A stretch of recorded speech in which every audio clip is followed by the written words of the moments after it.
Ya, benar. Yesus itu Protestan. Artinya bahwa Yesus itu memprotes, bahkan mencela para pemimpin-pemimpin agama saat itu.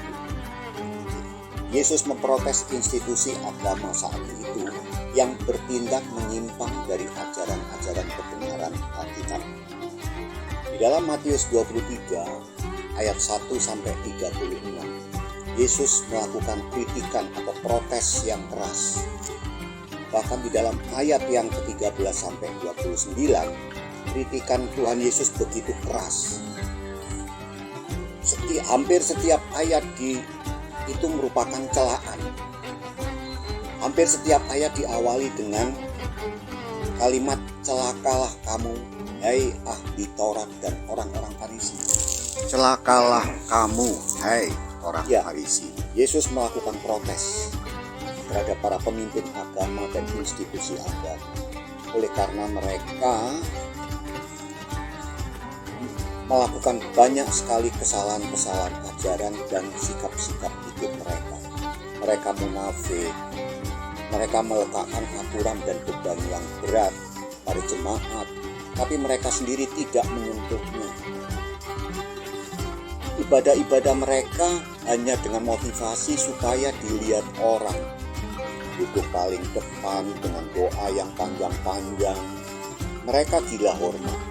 Itu yang diprotes dan dikritik Yesus.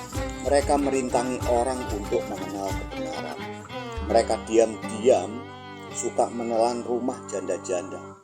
Mereka membuat orang bertobat, tetapi setelah bertobat justru membuat orang itu 2 kali lebih jahat dari sebelumnya. Ya, itulah yang diprotes dan ditegur Yesus. Yesus juga menegur mereka agar jangan menyebut diri rabi yang terhormat, pemimpin yang terhormat, Bapa atau Romo. Karena Bapa atau Romo yang sesungguhnya hanyalah Allah. Rabi yang besar yang terhormat hanyalah Tuhan. Pemimpin yang besar, pemimpin yang terhormat hanyalah Mesias, yaitu Yesus. Itulah Yesus protes.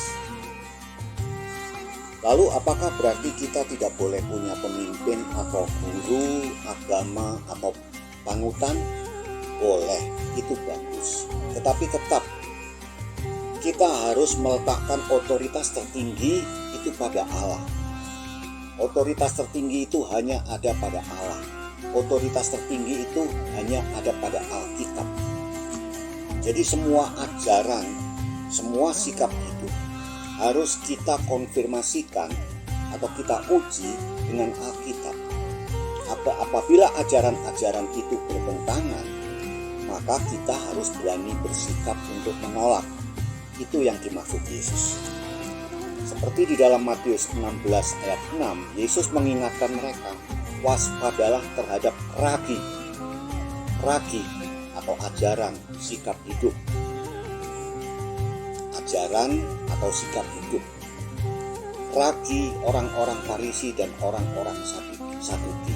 Itu mereka semua adalah pemimpin-pemimpin agama. Kita harus waspada terhadap ragi. Kita harus waspada terhadap setiap ajaran. Setiap ajaran dari siapapun itu, mungkin pemimpin tertinggi kita, rabi kita, Bapa atau Romo kita, tetap harus kita uji, kita konfirmasikan dengan Alkitab yang merupakan otoritas tertinggi dari Tuhan. Tuhan Yesus memberkati.